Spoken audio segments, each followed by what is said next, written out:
अस्सलाम वालेकुम। I hope every one of you is doing well और CSS की तैयारी आपकी बहुत अच्छी जा रही होगी एंड आई होप कि आप सब लेक्चर्स को बहुत एंजॉय कर रहे होंगे।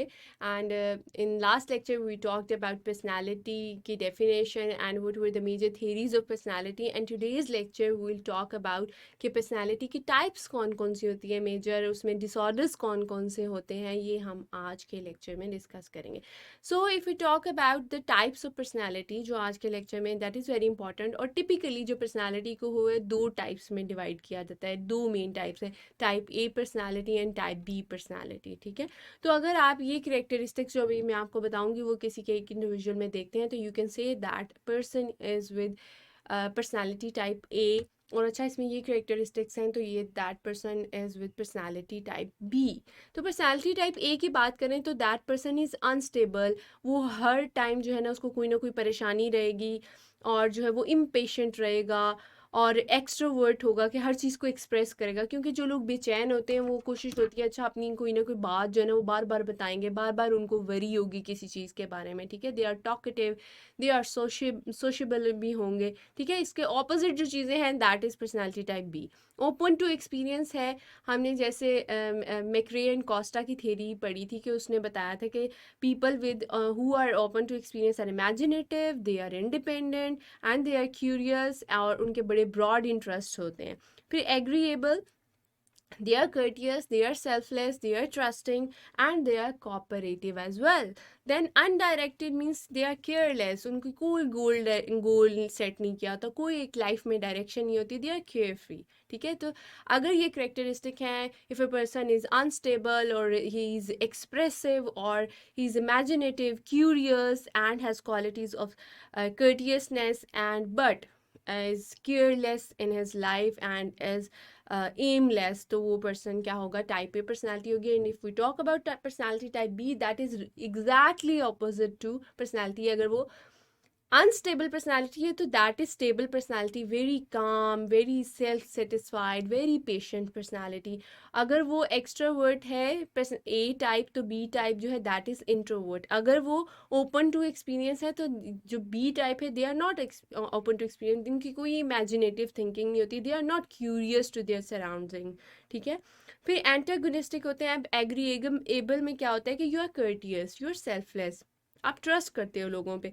लेकिन बी टाइप पर्सनालिटी वाले बड़े सस्पिशियस से होते हैं। ठीक है, और मतलब कि जल्दी से ट्रस्ट नहीं करते हुए और बड़े रूड सा होते हैं। और जब आप ट्रस्ट नहीं करते हो तो ऑब्वियसली आप ना सेल्फिश होते हो, फिर अपने बारे में सोचते हो।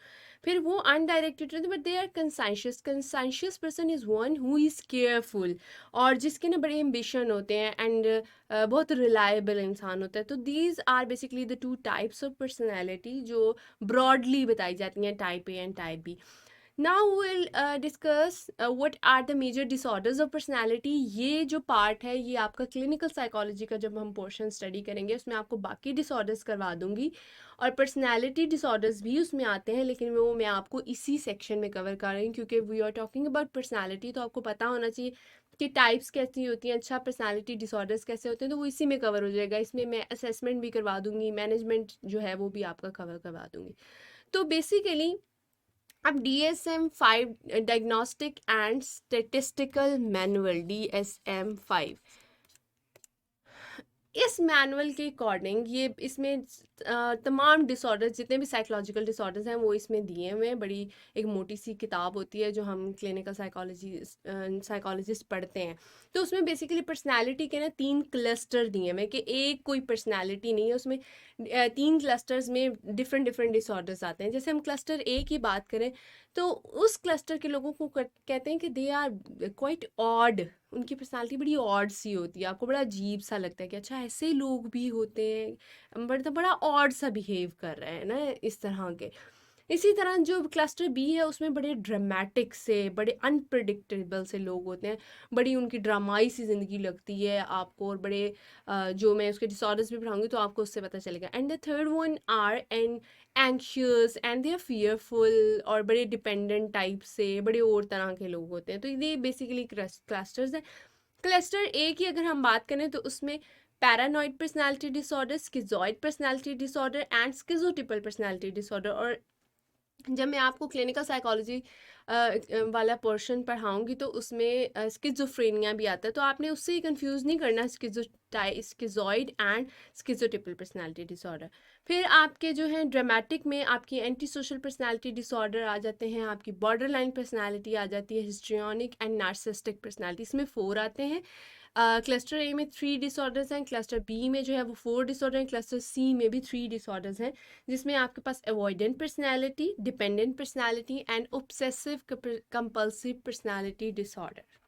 अब वन बाय वन हम इन क्लस्टर्स को स्टडी करते हैं, जिसमें सबसे पहले क्लस्टर ए, ये क्लस्टर ए का है, मैं क्लस्टर ए को सी ए लिख रही हूँ, ठीक है, फिर सी बी सी जो होंगे वो लिख दूँगी।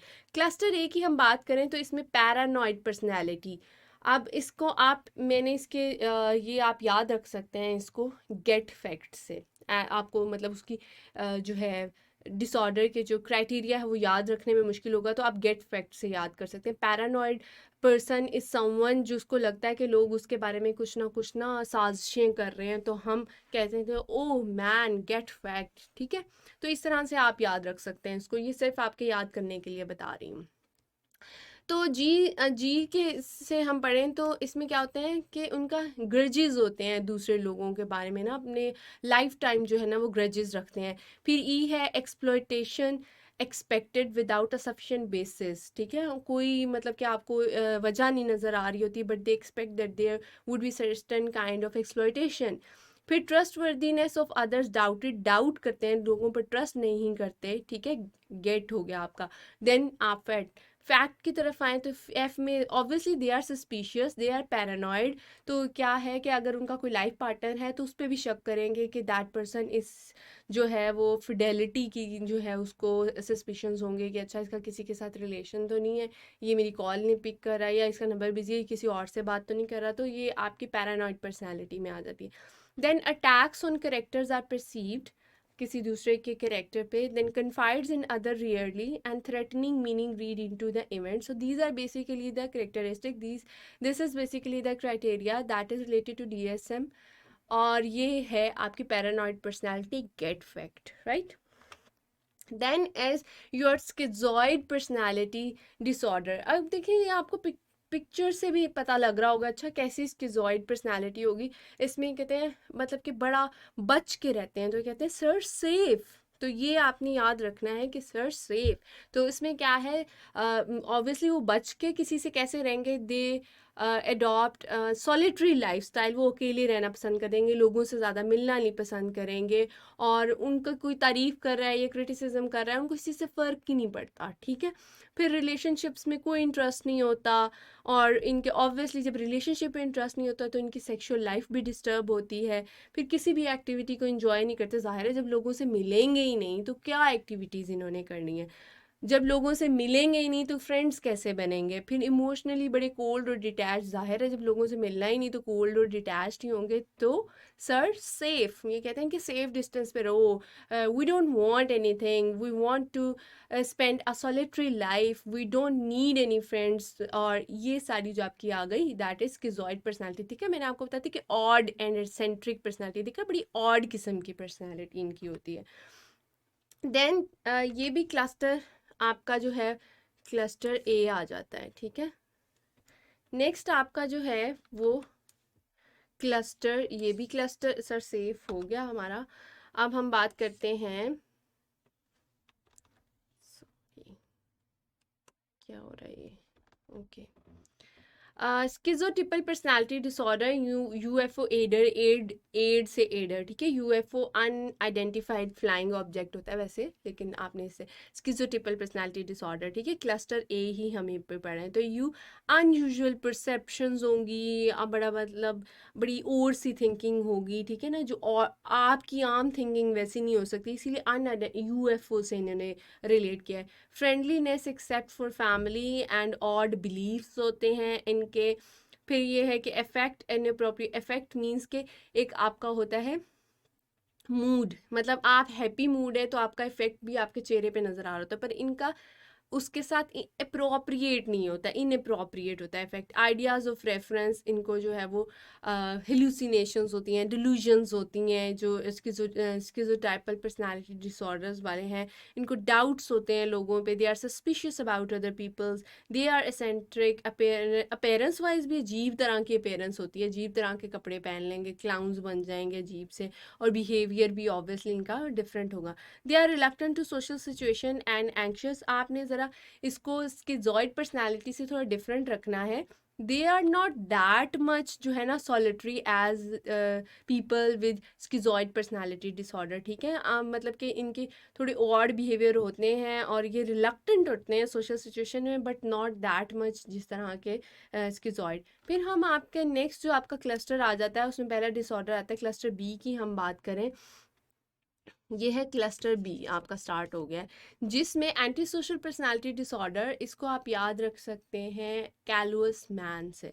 तो इसमें एंटी सोशल मतलब आप देखें, जो बच्चों में एक डिसऑर्डर होता है ना 18 ईयर से पहले, उसको कंडक्ट डिसऑर्डर कहते हैं। वही कंडक्ट डिसऑर्डर 18 साल से बड़े बच्चों में होगा, तो लोगों में होगा, तो उसको हम एंटी सोशल पर्सनैलिटी डिसऑर्डर कह देंगे कि उनका कंडक्ट जो है वो ठीक नहीं होता लोगों के साथ, ठीक है। उसके बाद है दे एंटी सोशल एक्ट्स होते हैं कि जो एक सोशली एक्सेप्टेबल चीज़ें हैं उसके उससे अलग कर रहे हैं होते हैं काम, ठीक है ना। किसी का किसी की कोई उसको तंग करके खुश होते हैं, किसी की कुछ कोई चीज़ जला दी, फाड़ दी, किसी की प्रॉपर्टी को डैमेज करके खुश होते हैं, तो ये क्या है, एंटी सोशल बिहेवियर है। फिर झूठ बहुत ज़्यादा बोलते हैं, उसके बाद इनकी सुपर ईगो जो है वो लैक करती है। Day do not differentiate between right and wrong, क्योंकि सुपर ईगो का तो ये है ना कि आप राइट और रॉन्ग, आपके अंदर मोरालिटी होती है और इनके अंदर नहीं होती। फिर obligations are not honoured, unstable C personality होती है इनकी। उसके बाद safety of self and others are ignored, जाहिर है ये किसी की प्रॉपर्टी को डैमेज करते हैं, किसी को मारते हैं, तो इनको नहीं परवाह होती कि इससे किसी को नुकसान हो रहा है या नहीं। मनी प्रॉब्लम्स, ऑब्वियसली एक ऐसा इंसान जिसको जो बड़ा एडवेंचरस सा होगा, जो एंटी सोशल होगा, उसको क्या परवाह कि फैमिली लाइफ क्या होती है, पैसे की ज़रूरत क्या होती है, या उसको किस तरह से स्पेंड किया जाए, वो क्या इंपॉर्टेंस है उसकी, तो ऐसे बंदे को क्या परवाह। फिर एग्रेसिव और रिसॉल्टिव होते हैं, not occurring exclusively during schizophrenia और मेनिया, उसमें नहीं होंगी ये वाली करेक्टरिस्टिक्स स्किज़ोफ्रेनिया और मेनिया वाली। एंड बस आप ये देखिए, anti social person is a one who doesn't care about others and they lack super ego, और ये तमाम करेक्टरिस्टिक्स हैं। दैन आप क्लस्टर बी में ही अगर बात करें तो इसमें मैंने आपको ऑलरेडी बताया था 4 डिसऑर्डर्स आते हैं, जिसमें से सेकंड आ गया अब आपका border line personality. Border line पे हैं ये लोग, ठीक है। Border line, I raised a pen. अब इसमें यार ये पेन का जो वर्ड है ना, वैसे भी बॉर्डर लाइन पर्सनैलिटी में बड़ा इंपॉर्टेंट है। आई रेज्ड अ पेन, उसको इंजॉय करते हैं बेसिकली उस पेन को। तो आई मीन कि आइडेंटिटी डिस्टर्बेंस होती है इसमें रिलेशनशिप अनस्टेबल होते हैं आपके। फिर abandonment, frantically avoided whether real और इमेजिन। इम्पल्सिव होती है आपकी पर्सनैलिटी। सुसाइडल आइडिएशंस, जेस्चर्स होते हैं। सेल्फ, अपने आप को नुकसान पहुंचा रहे होते हो। जैसे मेरे पास एक पेशेंट आई थी बॉर्डर लाइन पर्सनैलिटी के साथ, उसने अपनी पूरी बॉडी पे कट्स लगाए हुए थे, ठीक है, और वो मुझे दिखा रही थी, उसको इस बात से फ़र्क नहीं पड़ रहा था। वो अपने ट्राउज़र ऊपर करके, शर्ट के बाजू पर करके, ओके लुक एट दीज, क्योंकि वो उस चीज़ से एक अटेंशन लेना चाह रही होती है। उसका ये बिहेवियर होता है, अपने आप को सेल्फ म्यूटिलेशन उसकी कॉन्टीन्यूड होती है, ठीक है। एक एम्प्टीनेस की फीलिंग होती है, एक आप डिसोसिएटिव सी फीलिंग होती है, आपको कोई परवाह नहीं होती है अच्छा दुनिया में क्या हो रहा है, अच्छा दूसरे क्या फील करें, आपको सिर्फ अपनी फीलिंग्स की परवाह होती है। फिर समटाइम्स पैरानॉइड आइडिएशंस भी हो जाती हैं, और उसके बाद आपको गुस्सा नहीं आप कंट्रोल कर पा रहे होते इसमें, ठीक है। फिर आइडियलाइजेशन फॉलोड बाय डीवैल्यूएशन, पहले आप आइडियलाइज करते हो दूसरों को, फिर उसके बाद उसको देखते हुए आप अपने आप को डीवैल्यू करना स्टार्ट कर देते हो। फिर आपके बड़े जो है ना नेगेटिव थिंकिंग जो है ना, ऑब्वियसली जब आप दूसरों को आइडियलाइज करोगे, अपने आप को डीवैल्यू करोगे, तो एक बड़ी नेगेटिव, बड़ी क्रिटिकल सी थिंकिंग आपकी डेवलप हो जाएगी। So that is basically border line personality disorder, और ये ज़्यादातर ना ख़वातीन में ही देखा गया है। फिर आप हिस्ट्रियोनिक पर्सनालिटी डिसऑर्डर, ये भी क्लस्टर बी का जो है वो डिसऑर्डर है, जिसमें आई क्रेव सिन, ओके इससे इनअप्रोप्रिएट बिहेवियर, बड़े सिडक्टिव से, बड़े प्रोवोकेटिव से लोग होते हैं। मतलब जिस तरह अगर किसी पार्टी वगैरह में जाएंगे तो they want to be the centre of attention, और बड़े जैसे अगर कोई खातून होगी तो बड़े डीप से गले पहन लेंगी और बड़े फिटिंग वाले कपड़े पहन लेंगी, बिकॉज वो सीड्यूस करना चाह रहे होते हैं, बड़े प्रोवोकेटिव से कपड़े पहने होते हैं। फिर सेंटर ऑफ अटेंशन, ये एक बड़ा एक इम्पॉर्टेंट पॉइंट है इसका हिस्ट्रॉनिक पर्सनैलिटी याद रखने का। फिर relationship are seen as closer than really are, असल में उनके साथ दो लोगों के साथ इतने क्लोज होते नहीं है जितना वो दिखा रहे होते हैं कि अच्छा मैं तुम्हारे साथ बड़ा क्लोज हूँ। फिर उनके लिए अपेयरेंस बड़ी मैटर करती है, ठीक है, क्योंकि ज़ाहिर है उन्होंने प्रोवोकेटिव बड़े सेडक्टिव से बन के जाना होता है, तो बड़ी उनके अपेयरेंस मैटर करती है। They are vulnerable to other suggestion, कोई कह दे कि अच्छा आप ऐसे लग रहे हो तो वो उस चीज़ को फील करते हैं। इमोशनल एक्सप्रेशन जो है वो एग्जैजरेट करते हैं, लाइक उनको अगर थोड़ी उदासी है तो उस चीज़ को एग्जैजरेट इस तरह करेंगे कि रोना धोना शुरू कर देंगे, किस तरह टेंशन मिले वो सेंटर ऑफ अटेंशन रहे। फिर इमोशंस जो हैं वो जल्दी जल्दी शिफ्ट करते हैं, शैलो इमोशंस होते हैं। और उसके अलावा जो है आपकी जो है स्पीकिंग स्किल्स जो हैं वो बड़ी मतलब उनमें डिटेल्स नहीं होती, बड़ी सुपरफिशियल से तरीके से बात करते हैं। और जो है नोवेलिटी को जो है, जो नई चीज़ों को जो है they crave for those thing, that is histrionic personality disorder. और जो इसमें narcissistic personality disorder last one जो है क्लस्टर बी का, दैट इज़ क्लस्टर बी,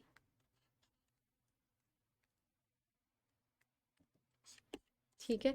इसमें नार्सिसिस्टिक सेल्फ ऑब्सेस्ड लोग जो होते हैं ना, कि कब आप अक्सर देखा होगा जो बस कहते हैं कि मैं ही मैं हूँ, मेरे से तो ना तो कोई दुनिया में खूबसूरत है, ना ही मेरे जितना कोई इंटेलिजेंट है, ना ही मेरे जितना कोई समझदार है, और बस ना अब मैं उनके अंदर बड़ी होती है कि अच्छा मैं ही सब कुछ हूँ ना। तो वो बड़े सेल्फ ऑब्सेस्ड से लोग होते हैं। तो उसमें आप फेम गेम से याद रख लें, देखिए उससे मीनिंग भी वो है कि they want fame in their life, की बड़ी फेम गेम वाली बात करते हैं कि they want excessive admiration in their life, although उनमें क्वालिटी होती भी है, ठीक है वो चीज़, लेकिन वो बहुत ही ज़्यादा एग्जैजरेट कर देते हैं उस चीज़ को। फिर वो फैंटेसाइज करते हैं अपनी सक्सेस को, अपने ब्रिलियंस को बहुत ज़्यादा, बड़े एरोगेंट होते हैं, लोगों को मैनिपुलेट करते हैं बहुत ज़्यादा, लोगों से जेलस भी होते हैं, ठीक है। और बड़ी ग्रैंडियोस, मतलब कि अपने आप को इम्पोर्टेंस देते हैं कि ओहो जी हम तो पता नहीं क्या चीज़ है, ठीक है। फिर एसोसिएट्स विद स्पेशल पीपल, के ख़ास लोगों के साथ ताल्लुकात रखेंगे जो इनकी हर टाइम अप्रिसिएशन, जो इनको समझ होंगे कि नहीं भाई साहब आप बड़ी कोई बड़ी चीज़ है, बड़ी तोप चीज़ है, ठीक है। मी फर्स्ट एटीट्यूड, हमेशा जो है ना अपने आप को इम्पोर्टेंस देना, तो मी फर्स्ट एटीट्यूड होगा। एम्पथी लैक करती है इनको, they don't care about other feelings, क्योंकि इनको तो अपने आप की परवाह होती है, कहते हैं कि भाई हमसे बढ़ के तो कुछ नहीं है ना, कि किसी को हज़ार मसले मसाइल हो, हमारी तारीफ़ें होनी चाहिए, हमें इंपॉर्टेंस देनी चाहिए। तो नार्सिसिस्टिक। फिर क्लस्टर सी की अगर हम बात करें तो उसमें आपके पास जो क्लस्टर सी का पहला डिसऑर्डर आता है that is avoidant personality disorder, ठीक है। ये इसमें आप अवॉइडेंट देखें, जो अवॉइड कर रहा होता है, आप आपकी पिक्चर देखें उसने अपना फेस जो छुपाया हुआ है, ठीक है, अवॉइडेंट। तो रिडिक्यूल, मजाक के उससे आप इसको याद रखें कि रीस्ट्रेंट रिलेशनशिप, लोगों के साथ ज़्यादा ताल्लुकात रखना पसंद नहीं करते। उसके अलावा जो है inhibited interpersonal situation, disapproval expected at work, inadequate view of self, ठीक है। Then criticism is expected in social situation, वो पहले से एक्सपेक्ट कर रहे होते हैं, अच्छा मैं सोशल सिचुएशन में जाऊंगा तो मुझे लोग ऐसे कहेंगे, तो अवॉइड करते हैं फिर वो जाना ना। अनविलिंग टू गेट इन्वॉल्व, ज़ाहिर है अवॉइड करेंगे तो वो इन्वॉल्व नहीं होंगे लोगों में। Longs for attachment to other people, basically ये अवॉइड कर रहे होते हैं, जैसे स्किज़ॉइड में देखा ना, तो वो अवॉइड करते हैं, उन्हें नहीं परवाह होती कि लोग उनकी केयर करते हैं कि नहीं, लेकिन अवॉइडेंट वाले अवॉइड भी करते हैं लेकिन ये भी चाहते हैं कि लोग उनकी परवाह करें। फिर एम्बैरेसमेंट वगैरह होती है, क्योंकि ऑब्वियसली दे बड़े शाय से होते हैं, अपने आप को नहीं चाह रहे होते, जैसे बिल्कुल हिस्ट्रियोनिक में देखें वो सेंटर ऑफ अटेंशन बनना चाह रहे थे, बिल्कुल ऑपोजिट है avoidant personality. Then moving on, second disorder जो क्लस्टर सी में है वो है डिपेंडेंट पर्सनालिटी। वर्ड से ही आप याद रखें कि they are dependent on others, ठीक है।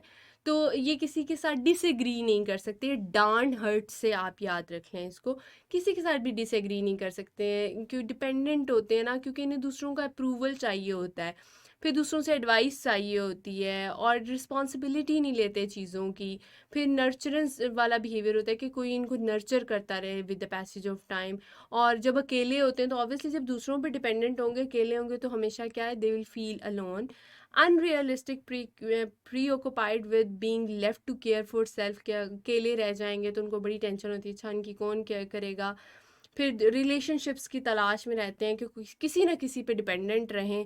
और difficulty initiating project, obviously they are dependent on other people, तो किस तरह से ये इंडिपेंडेंटली प्रोजेक्ट्स किसी भी चीज़ को इनिशिएट कर सकते हैं। Then the last one in cluster C is obsessive compulsive personality disorder. Obsessive compulsive personality disorder, और इसको आप लो मर्ज से याद रख सकते हैं। इसमें मतलब उनको हर चीज़ ना ऑर्गेनाइज्ड करके रखनी होती है, अच्छा। और बड़ा इनका फोकस बड़ा काम पे फोकस होगा, और ज़ाहिर है काम पे ज़्यादा फोकस होगा तो बाहर दूसरी एक्टिविटीज़ में बहुत कम इन्वॉल्व होते हैं। फिर जो है बड़े कंजूस से लोग होते हैं ये, ठीक है। और इनफ्लेक्सिबल होते हैं, rigid, they are stubborn in their life. और जो है बड़ी हर चीज़ में परफेक्शनिज्म चाहते हैं, कोई भी काम करेंगे वो परफेक्ट होना चाहिए, कोई थोड़ी सी भी मिस्टेक नहीं होनी चाहिए। होर्ड आइटम्स के, मतलब कि होर्डिंग का भी बड़ा इशू होता है। होर्ड मीन्स कि आप चीज़ें जमा करके रखते हो, इनका दिल नहीं करता कि कुछ भी फेंका जाए, तो इसलिए ना चीज़ों को बड़ा ऑर्गेनाइज करके रखते हैं। तो आपने ऑब्सेसिव कंपल्सिव पर्सनालिटी डिसऑर्डर वाले क्या होंगे, they are workaholic, they are perfectionist, they have perfectionist tendencies, and they like they are मतलब के माइजर्स होते हैं, and inflexible in their daily life. So that was all about personality disorders.